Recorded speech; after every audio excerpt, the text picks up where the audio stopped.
किसी को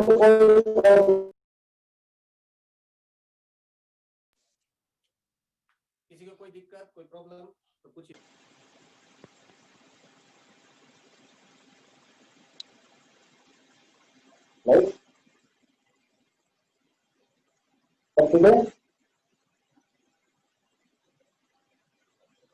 हेलो, बोलो, कुछ तो बोलो।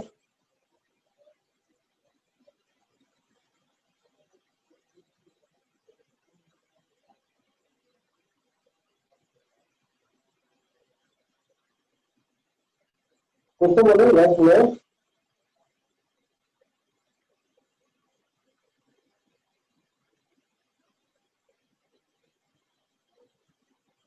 आप लोग चैट इस्तेमाल करते हो ना?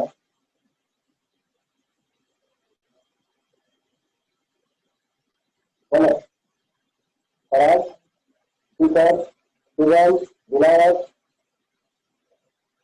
अपने क्लास में अवेलेबल हो या नहीं हो, यस नो, नथिंग, कुछ नहीं। मैं किसको है तो बोलो भाई, यस नो कुछ तो बोलो। मैं कब से बोल रहा हूँ। फराज, स्पीकर,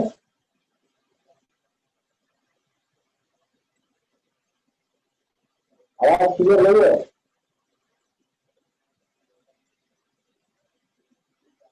आवाज क्लियर है क्या सबको? अच्छा, नहीं है। ओके, साउंड लैग कर रहा है क्या?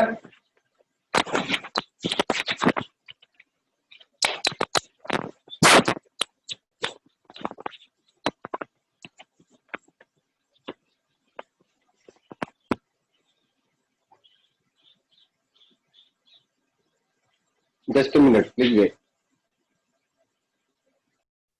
अच्छा, सॉरी सॉरी।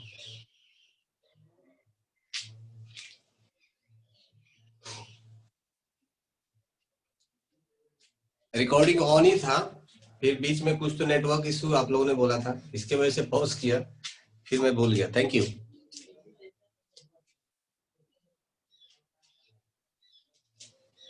एक बार शुरू से बताऊं?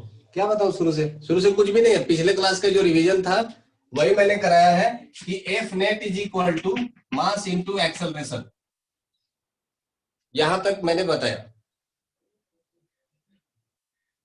तो उसके बाद क्वेश्चन कराया बस। जब से तुम गए उसमें एक दो क्वेश्चन कराया। तो क्वेश्चन आप लोग रिकॉर्डिंग में देख सकते हैं। अच्छा, रिकॉर्डिंग तो ऑफ था।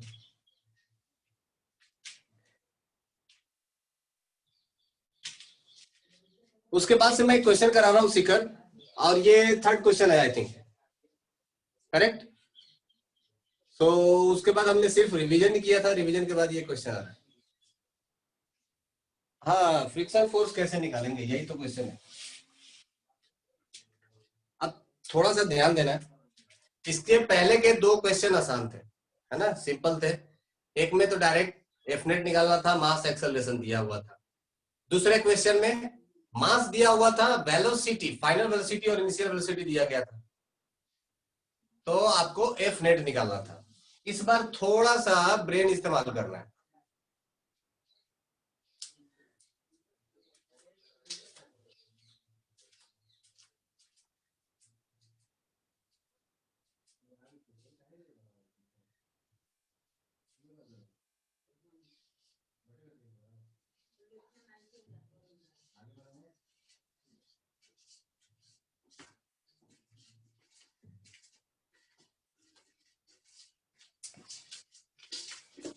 एक्सप्लेन करता हूं। देखिए, एक बॉल है 20 kg का, करेक्ट? ये इनिशियली 30 मीटर पर सेकंड के स्पीड से जा रहा है।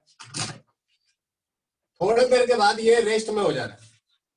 तो रेस्ट में आने के बाद इतने टाइम में इसका वेट बदलने, मास बदलने वाला तो है नहीं, तो ये अभी भी 20 kg का ही रह जाएगा, करेक्ट? अच्छा, ये ए पॉइंट से चला, बी पॉइंट पर रुका।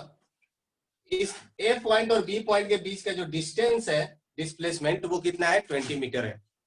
तो बताइए कि इस फ्रिक्शन के द्वारा कितना फोर्स इस पर अप्लाई किया गया। हमें निकालना है फ्रिक्शन फोर्स।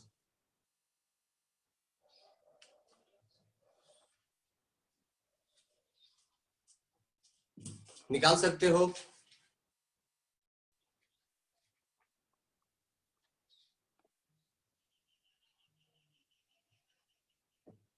शुभम,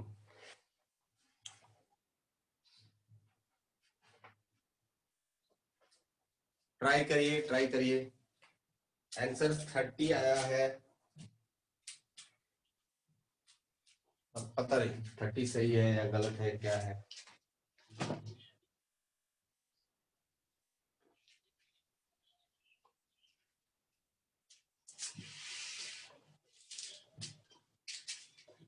ओके अगम्य 40 आया क्या? हाँ न्यूटन, ये इंपॉर्टेंट है न्यूटन। इसलिए तो यूनिट बनाया गया है कि आप लोग न्यूटन को भूलिए।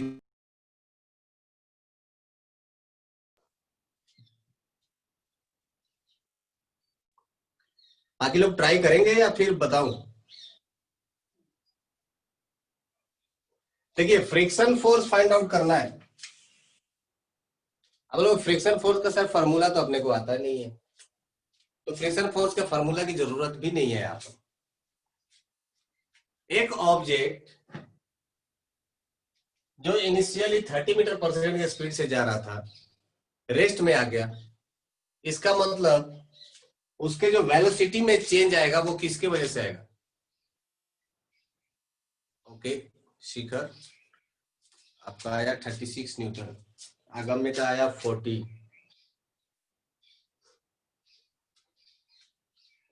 चलिए देखते हैं। देखिए एक ऑब्जेक्ट जिस वेलोसिटी से जाएगा, ये थोड़ी देर के बाद ये रेस्ट में आ जाएगा, करेक्ट? ये रेस्ट में क्यों आएगा? That is due to the frictional force. ऐसा तो गैलीलियो ने बोला था ना, गैलीलियो ने तो यही बोला था कि ये ऑब्जेक्ट को अगर हम लोग थ्रो करेंगे तो ये थोड़ी देर के बाद ये रेस्ट में आ जाएगा, करेक्ट? तो रेस्ट में क्यों आएगा? क्योंकि इसके ऊपर एक एक्सटर्नल फोर्स काम करेगा जो इसको रोक देगा, इसके वेलोसिटी को चेंज कर देगा। और वो एक्सटर्नल फोर्स कौन होगा? वो होगा फ्रिक्शन फोर्स, करेक्ट? इसका मतलब जो हम लोग एफ नेट निकालेंगे वो एफ नेट कौन सा होगा? फ्रिक्शन फोर्स होगा। और that will be equal to the mass into acceleration. Mass तो अपने को पता है कितना है, 20 kg। अगर एक्सेलरेशन मिल जाए तो अपना काम बन जाएगा। तो फॉर्मूला अप्लाई करिए, v square is equal to u square plus 2a s। Final velocity मेरा कितना है? 0। इनिशियल वेलोसिटी है 30 का स्क्वायर। एक्सेलरेशन अपने को पता नहीं, डिस्प्लेसमेंट अपने को पता है 20। तो acceleration a is equal to कितना आ गया? ये लेकर के आ जाइए, -900 हो जाएगा और डिवाइडेड बाई 40। 0 से 0 कैंसल आउट, और ये 2, ये हो जाएगा कितना? 45, that is minus of 22.5, correct? तो ये हो गया हमारे पास एक्सेलरेशन। बताइए फोर्स इज इक्वल टू कितना हो जाएगा? तो फोर्स इज इक्वल टू हो जाएगा, यहां से मास कितना दिया गया है? 20 kg। एक्सेलरेशन कितना आ गया? 22.5, माइनस साइन के साथ। ये कितना आ जाएगा? माइनस, ये 0 से ये डेसिमल कैंसिल आउट हो जाएगा। 5 2 जा 10 एंड 22 44 45, 450 न्यूटन। नेगेटिव साइन क्या रिप्रेजेंट कर रहा है? कि जिस डायरेक्शन में इसका वेलोसिटी है उसके अपोजिट साइड में फ्रिक्शन फोर्स लगेगा। आई बात समझ में? हुआ क्या ये?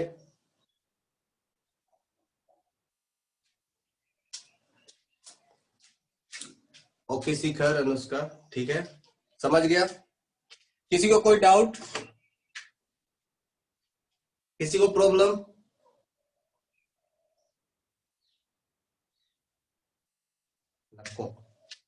चलिए ठीक है। कहाँ गलती कर दिए तुम लोग? किसी का 40 आ रहा था, किसी का 36 आ रहा था, है?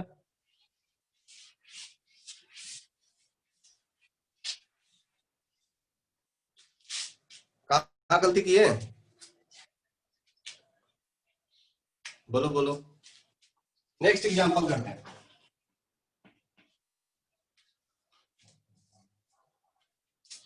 सीखा, देखिए एफ नेट किसको बोलते हैं? एफ नेट का मतलब हो जाता है नेट फोर्स, है ना? नेट फोर्स का मतलब क्या होता है?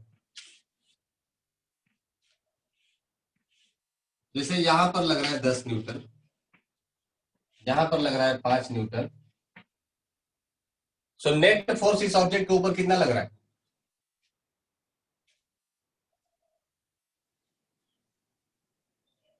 बताओ। अगर 10 न्यूटन इधर लग रहा है, 5 न्यूटन इधर लग रहा है, सिंपल। तो ये जो 5 न्यूटन लगा ये क्या है? यही है नेट फोर्स। टोटल तो दो फोर्स लग रहे थे, एक 10 न्यूटन का, एक 5 न्यूटन का, लेकिन काम का फोर्स कितना है उसमें से? 5 न्यूटन ही है। This is called resultant force. Yes, net force और रिजल्टेंट फोर्स एक ही है। नेट फोर्स कहिए, रिजल्टेंट फोर्स कहिए, इक्विवेलेंट फोर्स कहिए, सब एक है ना? हो गया ये? नेट फोर्स समझ गए?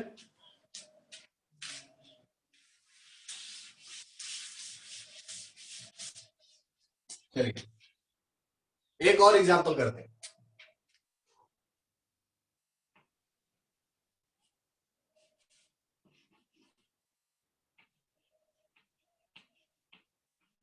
Truck driver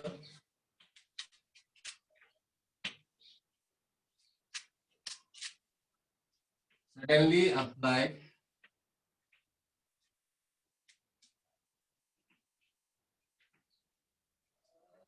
brakes to stop the truck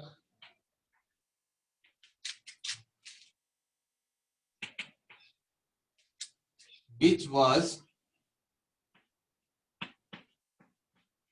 at a speed of 54 kilometer per hour and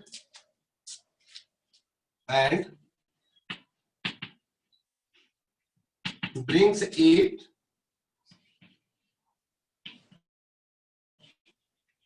to the rest within 6 seconds.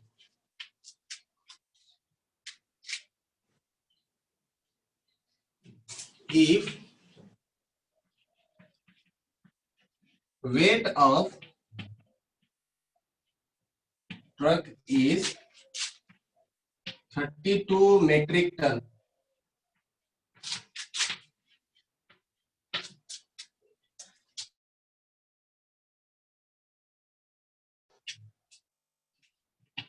find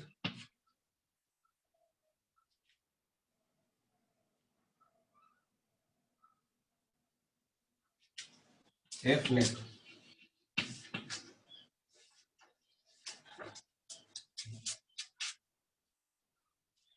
हाँ,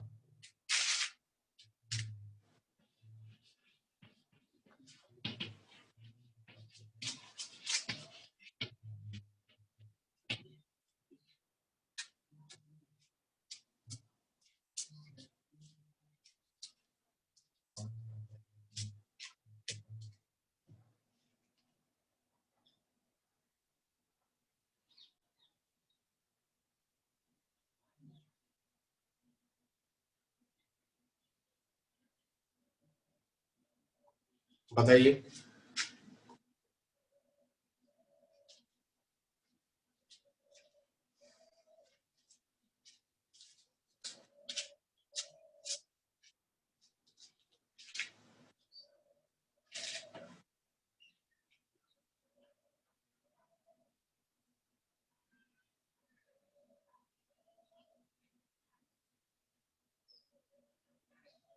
हो जाएगा क्या? मेट्रिक टन का नाम नहीं सुने हो? मेट्रिक टन किसको बोलते हैं? This is the unit of weight. Quintal, ton, KG.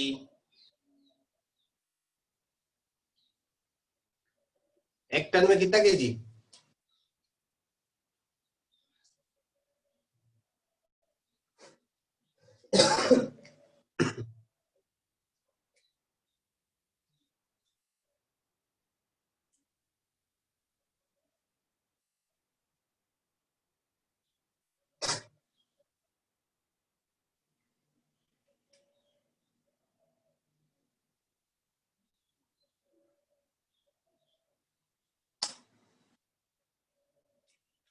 हो जाएगा क्या? कोई चीज ना समझ में आए तो बोलिए। क्वेश्चन आसान है। बेचारा ट्रक ड्राइवर है, ट्रक चला रहा था, रास्ते में गड्ढा दिख गया, उसको ब्रेक लगानी पड़ी। ट्रक ओवरलोड था, सो ट्रक का वेट 32 मेट्रिक टन था और ट्रक का स्पीड था 54 kilometre per hour. Okay Shikhar, 8000 Newton. Good.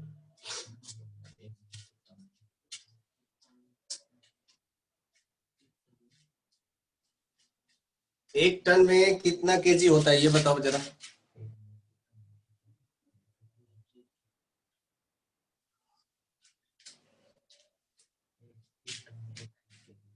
One 1000 KG, yes. 1 metric ton is equal to 1 ton is equal to 1000 kg.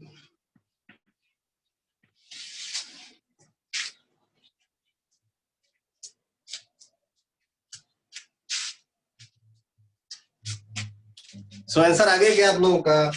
नहीं आया अभी तक? F net is equal to कितना हो जाएगा? मास इंटू एक्सेलरेशन। मास हमें दिया गया है 32 मेट्रिक टन। एक्सेलरेशन के लिए हमें क्या चाहिए? V is equal to u plus 80 लगा देंगे यहाँ पर। फाइनल वेलोसिटी है 0, इनिशियल वेलोसिटी है 52 किलोमीटर पर आवर है। तो क्या करें इसको? सॉरी 54 है।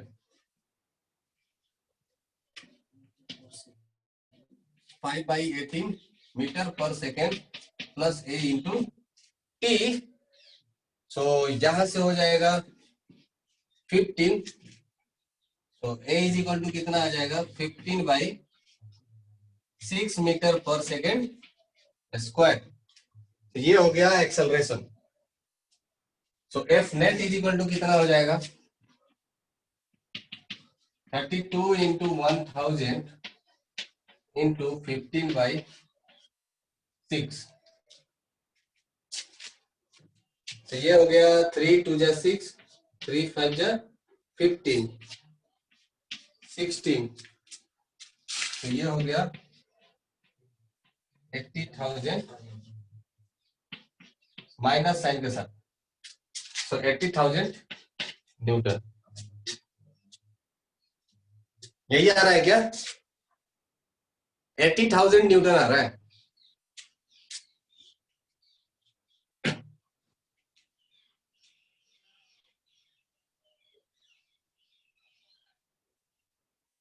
हो गया क्या ये? यस शिखर, डन। Okay done.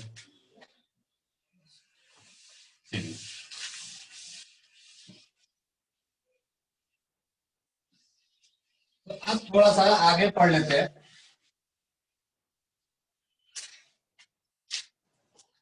थोड़ा सा और आगे पढ़ लेते हैं। देखिए, न्यूटन अंकल ने बता दिया न्यूटन लॉ ऑफ मोशन के बारे में। सेकंड लॉ उन्होंने बता दिया। सेकंड लॉ से डिराइव हो गया फोर्स का derivation. F is equal to हो गया मास इंटू एक्सेलरेशन। सो यहां से फोर्स के बारे में लोग जानना स्टार्ट कर दिए कि एक्चुअली फोर्स क्या है। और फिर लोगों ने डेफिनेशन दिया। डेफिनेशन क्या दिया? that force is that physical cause, force is that physical cause which can change the state of motion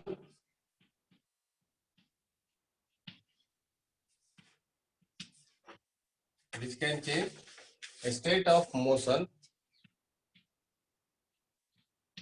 shape and size, or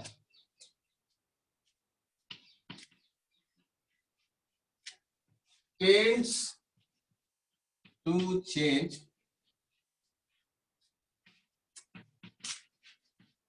a state of motion, shape and size. मतलब क्या हो गया, लंबा चौड़ा definition. The force is that physical cause. Physical cause का मतलब क्या हो गया, ये जो causes हैं ये दिखने वाली, इसलिए ये फिजिकल है। नॉन फिजिकल कॉज इमोशनल अत्याचार है ना, तो वो हो जाएगा non physical cause. So force is that physical cause which can change the state of motion. State of motion का मतलब क्या हो गया, या तो रेस्ट में है तो मोशन में लेके आ जाए, या मोशन में है तो रेस्ट में लेके आ जाए, बात एक ही हो गया है ना। या जो बॉडी जिस मोशन में है उसके डायरेक्शन को चेंज कर दे। ये तीन कंडीशन होता है स्टेट ऑफ मोशन को चेंज करना, या तो आप डायरेक्शन बदल दीजिए मोशन का, या आप मोशन का मैग्नीट्यूड बदल दीजिए, और तीसरा अगर रेस्ट में है तो उसको मोशन में लेके आ जाइए, या मोशन में है तो रेस्ट में लेके आ जाइए, एक ही चीज है। तो या तो वो ये चेंज कर दे, दूसरा था शेप बदल दे उसका। शेप मतलब जैसे अब ये जिस भी शेप में है, ये चौक है ना, इसके ऊपर फोर्स लगाइए, इसका आकार बदल दिए है ना। इन मोशन वेलोसिटी चेंज को ही हम बोल रहे हैं, हमें स्पीड से कोई मतलब नहीं है। अगर मैं बोल दिया कि change in velocity, that means कि आपका डायरेक्शन और मैग्नीट्यूड दोनों अपने आप आ गया, इंक्लूड हो गया। वेलोसिटी तब भी चेंज हो सकता है जब डायरेक्शन बदल जाए, वेलोसिटी तब भी चेंज हो सकता है जब उसका मैग्नीट्यूड बदल जाए। तो दोनों ही केस में वेलोसिटी चेंज हो जाएगा, करेक्ट। तो जब मैं बोलता हूं कि change in state of motion, इसका मतलब मैं बोल रहा हूं कि चेंज इन वेलोसिटी। दूसरा हो गया उसका शेप बदल जाए, जैसे सर्कुलर है तो रेक्टेंगुलर हो जाए, रेक्टेंगुलर है सर्कुलर हो जाए, like that. And size, size का मतलब जैसे एक लंबा रॉड लिया और उस हथौड़े से उसको पीट पीट के उसको छोटा कर दिया है ना, तो उसका लेंथ छोटा हो जाएगा, that is also due to the force.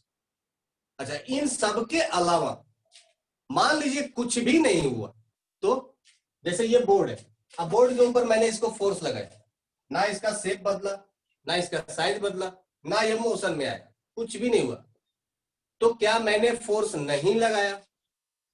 इसके लिए एक लाइन और ऐड किया गया, और टेंड्स टू चेंज। टेंस का मतलब हो जाता है कोशिश करो,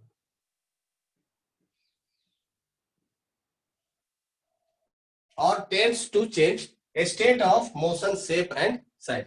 मतलब अगर ये सब कर दिया तो अच्छी बात है, नहीं किया तो एटलीस्ट कोशिश करना चाहिए उसको चेंज करने का, तभी जाकर के उसको हम लोग फोर्स बोलेंगे। हालांकि ये लंबा चौड़ा डेफिनेशन है, इसको शॉर्ट में बना दिया गया, पुश और पुल इज कॉल्ड फोर्स। अब बोलो सर यही आसान है, हाँ यही लिख देंगे, मर्जी आपकी। लेकिन मान लीजिए कि अगर क्वेश्चन 3 नंबर का पूछ दिया और उसमें आपने आंसर लिखा सिर्फ एक लाइन, थोड़ा नाइंसाफी हो जाएगी है ना। इसके वजह से आप पहले वाला डेफिनेशन लिखिए, थोड़ा सा लंबा चौड़ा हो जाता है, दिखने में अच्छा लगता है। अदरवाइज पुश और pull is called force. Simple line, correct हो गया ना?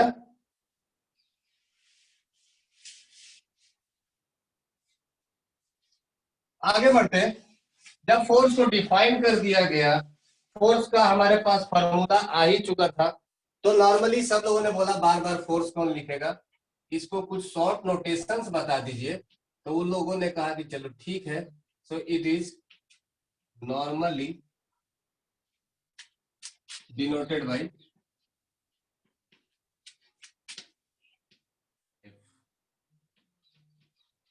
बड़ा या छोटा फर्क नहीं पड़ता, आप एफ से फोर्स को डिनोट कर सकते हैं। अच्छा, क्योंकि हमारे पास फॉर्मूला आ गया था, तो हम लोग यहां से इसका एसआई यूनिट भी लिख सकते थे, F is equal to mass into acceleration. तो मास को दे दिया गया केजी, एक्सेलरेशन हो गया मीटर पर second square, and this is called as SI unit, है ना? और इसी को हम लोग बोलते हैं इतने को 1 Newton.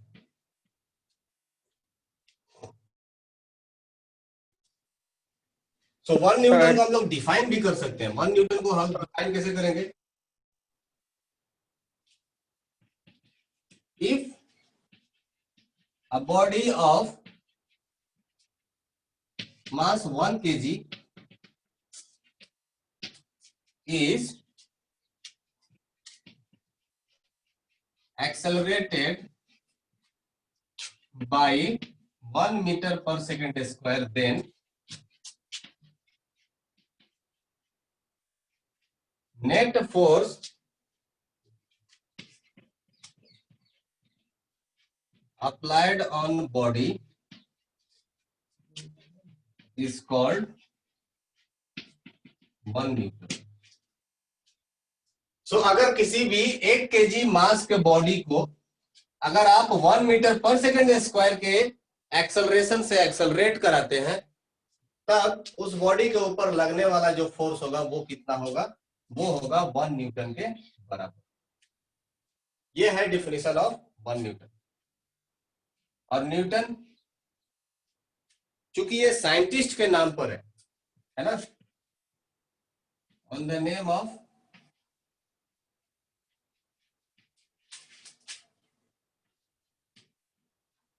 Sir Isaac Newton,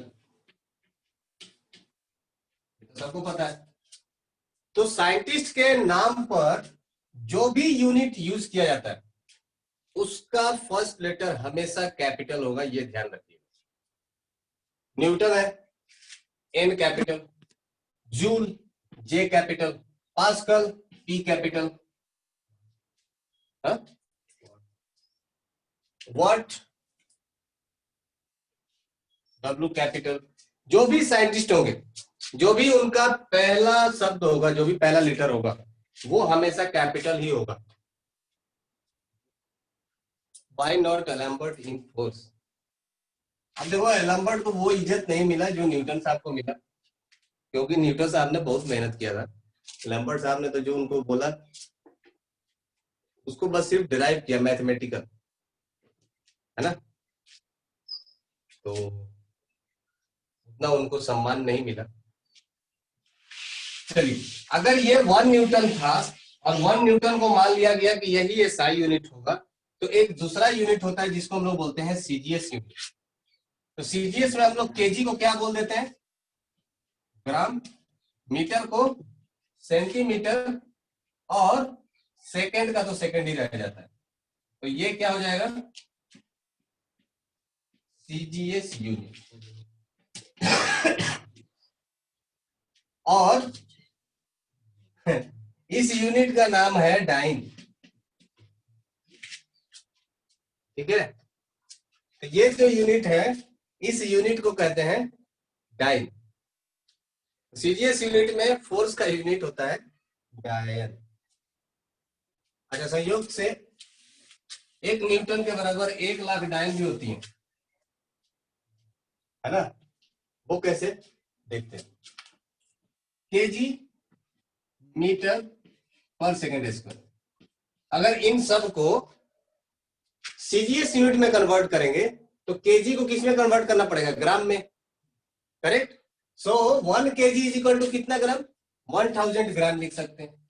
so it can be written as 1000 gram multiplied by 1 metre में कितना सेंटीमीटर? That is 100 centimetre. तो 100 सेंटीमीटर डिवाइडेड बाई सेकंड का तो सेकंड ही रह गया, तो ये हो गया सेकंड स्क्वायर। अच्छा, अगर ये ऐसा है मल्टीप्लाई कर दीजिए, ये हो जाएगा केजी मीटर पर सेकंड स्क्वायर, और इधर कितना हो जाएगा? 10⁵ ग्राम सेंटीमीटर पर सेकंड स्क्वायर। सो केजी मीटर पर सेकंड स्क्वायर को तो हम लोग बोल देते हैं 1 न्यूटन, और 10⁵ का तो ऐसे ही रह गया, और इसको हम लोग बोल देते हैं डायन। दैट मीन्स 1 न्यूटन के बराबर 1,00,000 डायन का 1,00,000 डायन होती है।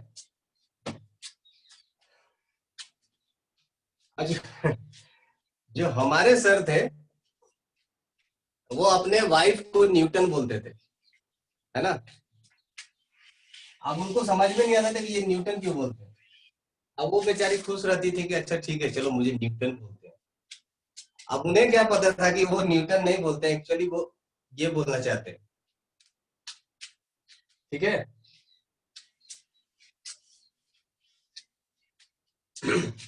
ये हो गया, समझ में आया क्या सबको? तो ये 2 यूनिट हो गए, एक हो गया एसआई यूनिट में न्यूटन, मुझे नहीं पता टाइम किसने दिया, और जिसने भी दिया क्यों दिया ये भी नहीं पता। हाँ, इट इज डायन नॉट डायन। हाँ तो ठीक है ना, मजाक में तो बोल ही सकते ना उसको।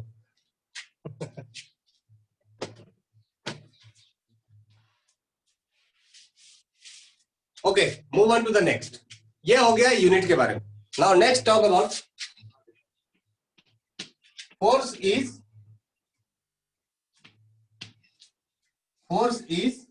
अ vector quantity.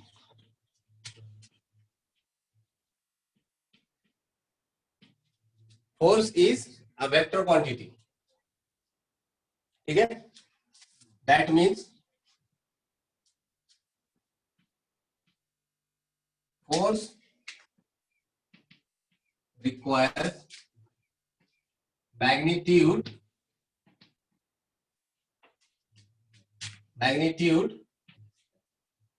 as well as direction, ठीक है।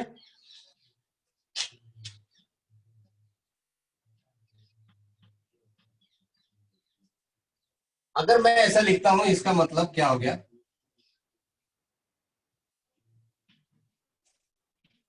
It means 10 Newton of force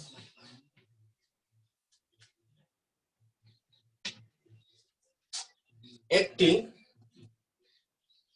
along positive x-axis.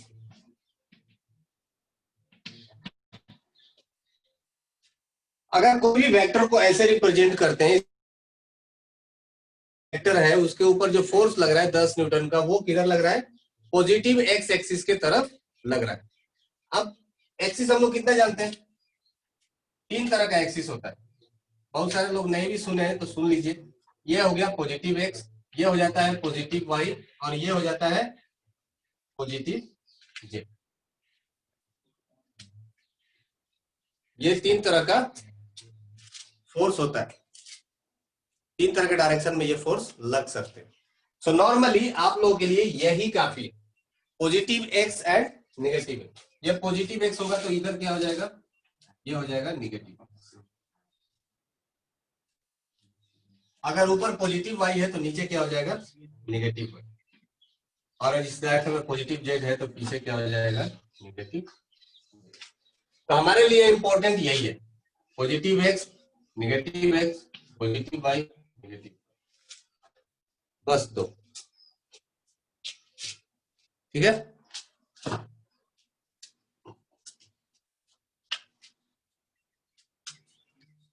हो गया।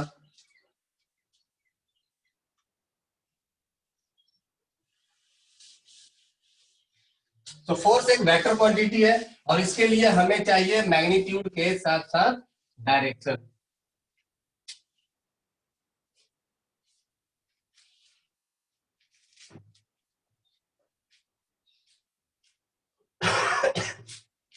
नेक्स्ट है टाइप ऑफ फोर्स।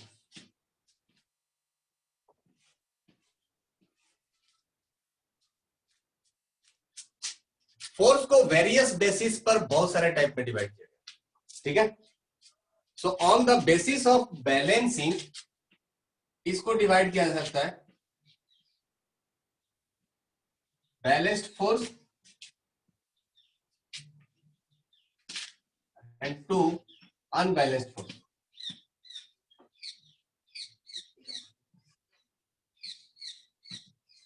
ये ज्यादा फास्ट तो नहीं जा रहा है ना, क्योंकि मुझे लग रहा है कि ये आप लोग 8 में पढ़ चुके हो ये सब, इसलिए मैं आप लोगों को जल्दी जल्दी ये सब बता दे रहा हूं।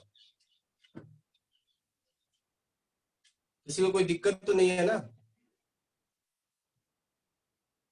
ओके, ठीक है अनुष्का, ओके सीकर, ग्रेट। तो ये सब आप लोग पहले पढ़ चुके हो, इसलिए थोड़ा हम लोग स्पीड में जा रहे हैं। एक बार रिमाइंड हो जाएगा कि क्लास 8 में ये हुआ था, दैट्स इट, ये मेरा मकसद है। चलिए, सो बैलेंस फोर्स हम लोग किसको बोलते थे? ये कब होता था? जब एफ नेट हो जाता था 0। और अनबैलेंस फोर्स कब बोलेंगे? जब F net not equal to 0। जैसे एग्जांपल अगर आप बताइए, ये एक ब्लॉक है और इसके ऊपर ये 10 न्यूटन का फोर्स लग रहा है, ये इधर से लग रहा है 10 न्यूटन का फोर्स। बताइए क्या ये बैलेंस्ड फोर्स है या अनबैलेंस्ड फोर्स है? बैलेंस्ड है या अनबैलेंस्ड? बैलेंस्ड है।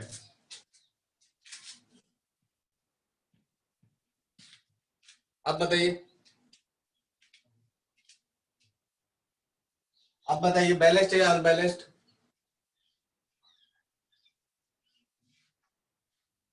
Unbalanced, correct. एक और लगा दिया, अब बताओ।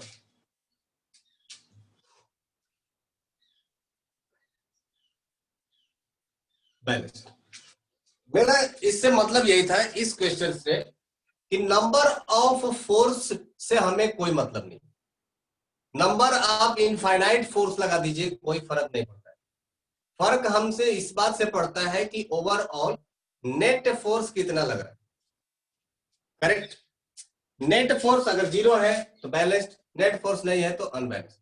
कितने नंबर ऑफ फोर्सेज लग रहे हैं हमें इससे मतलब नहीं है। करेक्ट, सो अगर ये नेट फोर्स 0 है, ये ऑब्जेक्ट रेस्ट में है, तो क्या ये मोशन में आ जाएगा?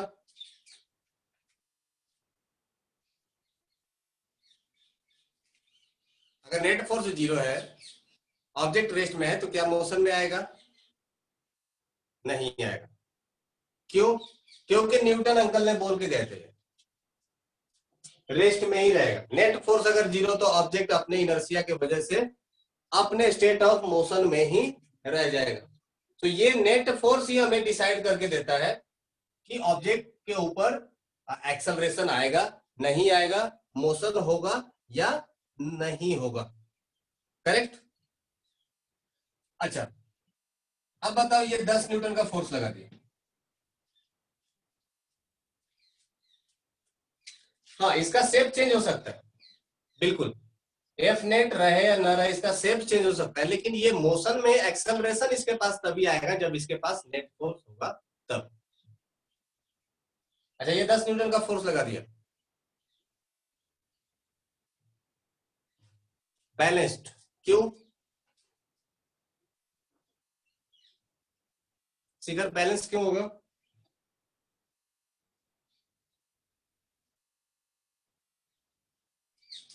अनबैलेंस्ड होगा, यस, क्योंकि ये वाई डायरेक्शन में 10 न्यूटन का फोर्स लग रहा है। तो ये आप लोग कैलकुलेट कर सकते हो ना, नेट फोर्स निकालने के लिए फोर्स का मैग्नीट्यूड और डायरेक्शन दोनों चाहिए। अगर आपके पास डायरेक्शन दिया गया है, फोर्स दिया गया है, मैग्नीट्यूड दिया गया है, तो आप पता कर सकते हो उसके ऊपर की नेट फोर्स लग रहा है या नहीं लग रहा है। आई बात समझ में? ये कर सकते हो ना। आगे बढ़ते हैं फिर।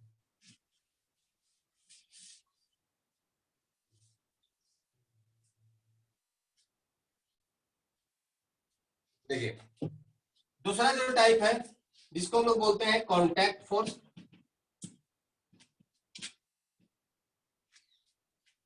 और नॉन कॉन्टैक्ट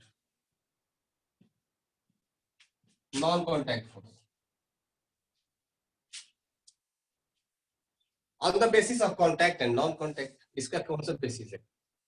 अगर फोर्स में किसी भी ऑब्जेक्ट में अगर आपको चेंजेस लाना है, लाइक उसके मोशन या उसके शेप एंड साइज में अगर आपको मोशन चेंजेस लाना है और फोर्स को कांटेक्ट करना पड़े, मतलब उस ऑब्जेक्ट के साथ इंटरेक्शन करना पड़े, तो उसको हम लोग बोलेंगे कांटेक्ट फोर्स। और बिना इंटरेक्शन के ही ऑब्जेक्ट के पोजीशन या उसके मोशन या फिर उसके शेप एंड साइज में कुछ चेंजेस आ जाए, तो उसको हम लोग बोलेंगे non contact force. Mostly forces are non contact या कॉन्टैक्ट। ये हम कैसे कर सकते हैं? जैसे किसी का अगर आपको शेप चेंज करना है, शेप चेंज करना है, तो ये है कॉन्टैक्ट फोर्स, बेस्ट वे। हथौड़ा से होता है कॉन्टैक्ट फोर्स, यही होता ना। दूसरा ये हो गया कॉन्टैक्ट फोर्स।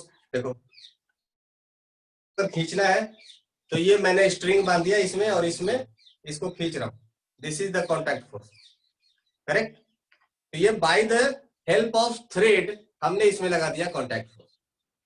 अच्छा, ये ऑब्जेक्ट इस पाम के ऊपर अगर रेस्ट में है, ये ऑब्जेक्ट इस पाम के ऊपर रेस्ट में है, अगर ये पाम नहीं होता तो ये ऑब्जेक्ट नीचे गिर जाता ना।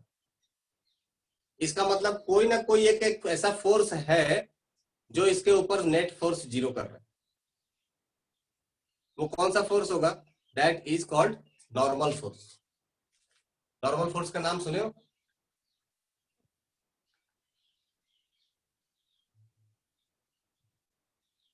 हाँ बिल्कुल। जब दो कांटेक्ट जो दो सरफेस जब कांटेक्ट में होते हैं, जब दो सरफेस कांटेक्ट में होते हैं तो हमेशा एक नॉर्मल फोर्स लगता है perpendicular to the contact surface. अब ये क्या बोल दिया? जैसे ये जमीन है और इसके ऊपर ये एक ब्लॉक रख दिया है ना, तो इस ब्लॉक का खुद का वेट नीचे की तरफ mg लग रहा है, लगता है ना। ये मास है और ग्रेविटेशनल फोर्स नीचे की तरफ लग रहा होगा। अब चूंकि ये जमीन पर रेस्ट में, जमीन पर ये रेस्ट में, तो एज पर थ्योरी अगर ये mg फोर्स नीचे की तरफ लगता तो ये ब्लॉक को तो मोशन में आ जाना चाहिए था, क्योंकि अभी इसके ऊपर क्या है? नेट फोर्स है mg। इसका मतलब एक कोई ऐसा फोर्स है जो इसके नेट फोर्स mg को बैलेंस कर रहा है, और उस फोर्स को हम लोग बोलते हैं contact force, normal force, reaction force. Yes, ये सब के सब एक ही है। Contact force, reaction force, normal force, ये सब एक ही चीज है। यही वो फोर्स है जो mg को बैलेंस करता है, और ये हमेशा कैसे लगता है? जहां पर भी आपका सरफेस ऑफ कॉन्टैक्ट है उसके परपेंडिकुलर। आप लोग वहां पर तो एक ही ऑप्शन था। अच्छा, ये ऐसा देखिए, यहाँ पे नॉर्मल फोर्स ऐसा लगेगा, परपेंडिकुलर, mg नीचे लगेगा, है ना। अब इसे मान लो ऐसा रखा गया, ये टेबल है और इसके बीच में कुछ ऐसा ऑब्जेक्ट रख दिया, तो जो कांटेक्ट फोर्स लगेगा कैसा लगेगा? ये कांटेक्ट सरफेस के जहां पर टेंजेंट ड्रॉ करिए और इसके परपेंडिकुलर, यहाँ पे टेंजेंट ड्रॉ करिए इसके परपेंडिकुलर। ये हो गया नॉर्मल फोर्स, ये हो गया नॉर्मल फोर्स। ठीक है। कांटेक्ट फोर्स और भी कैसा हो सकता है, जैसे ये एक वॉल है और इसके ऊपर रख दिया ऐसा छड़ी, हाँ, तो इस छड़ी के कांटेक्ट के परपेंडिकुलर और इस छड़ी के कांटेक्ट के परपेंडिकुलर। तो जहां पर भी सरफेस, दो सरफेस कांटेक्ट में आते हैं, हमेशा उसके परपेंडिकुलर डायरेक्शन में एक नॉर्मल फोर्स लगेगा, जिसको हम लोग रिएक्शन फोर्स भी कह सकते हैं। कह सकते हैं क्या, कहते ही हैं, इसको रिएक्शन फोर्स भी कहते हैं। Spring force that is also coming under contact force. Spring force तभी काम करता है जब उसके साथ कांटेक्ट होगा, जब कोई ऑब्जेक्ट आकर के उसको कांटेक्ट करके प्रेस करेगा, that also comes under contact force. तो मैं ये सारे फोर्सेस को हम लोग बोलते हैं कांटेक्ट फोर्स। ठीक है। नॉन कांटेक्ट फोर्स में कौन कौन सा हो गया, तो कांटेक्ट फोर्स का एग्जांपल लिख सकते हो यहां पर, फ्रिक्शन, स्प्रिंग, है ना, और क्या, reaction force,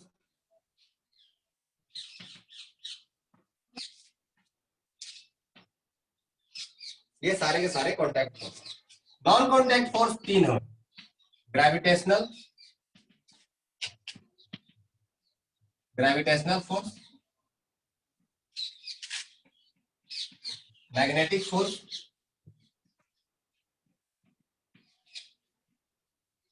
and third electrostatic force.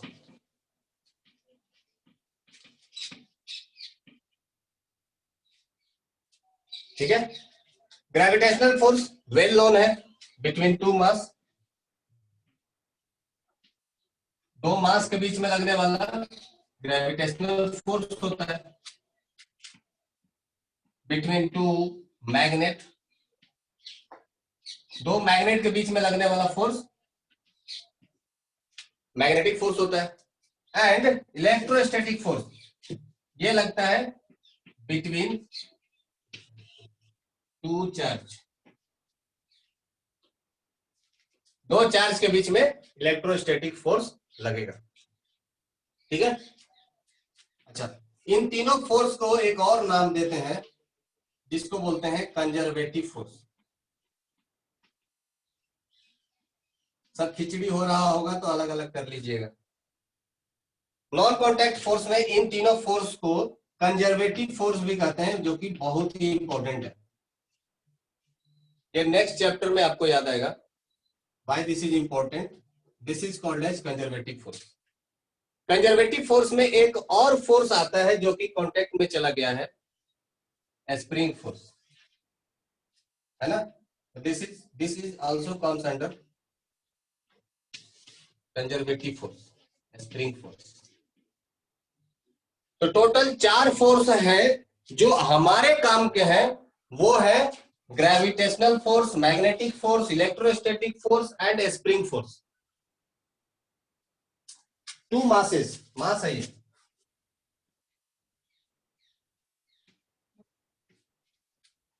दो मास के बीच में लगता है ना। तो ये चार बहुत ही इंपॉर्टेंट फोर्स है, जिससे आपको पाला 12th तक पढ़ने वाला है। इसके बारे में हम लोग अप टू 12th पढ़ते जाएंगे।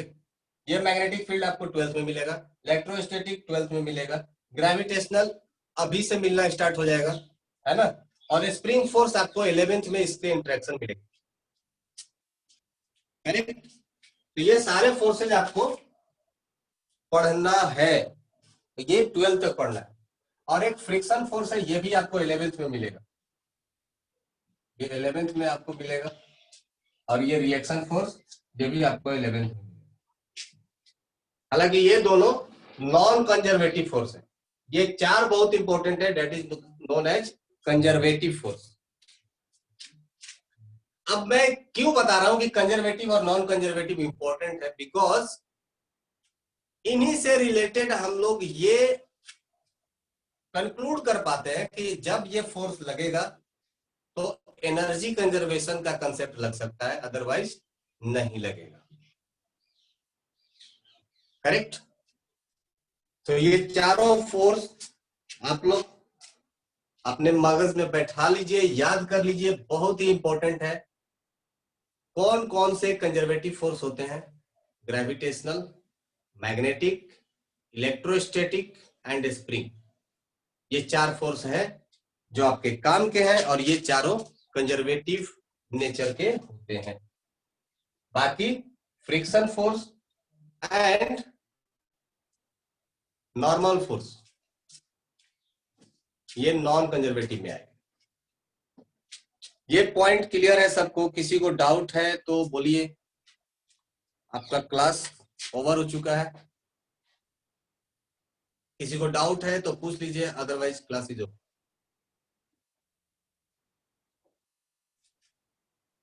Okay, clear. ओके देन, मिलते हैं नेक्स्ट क्लास में। मैं आप लोगों को इन टेक्स्ट क्वेश्चन एनसीईआरटी का भेज दूंगा। क्वेश्चन आप लोग सॉल्व करके और सबमिट कर दीजिएगा गूगल फॉर्म पे। Okay, bye, thank you.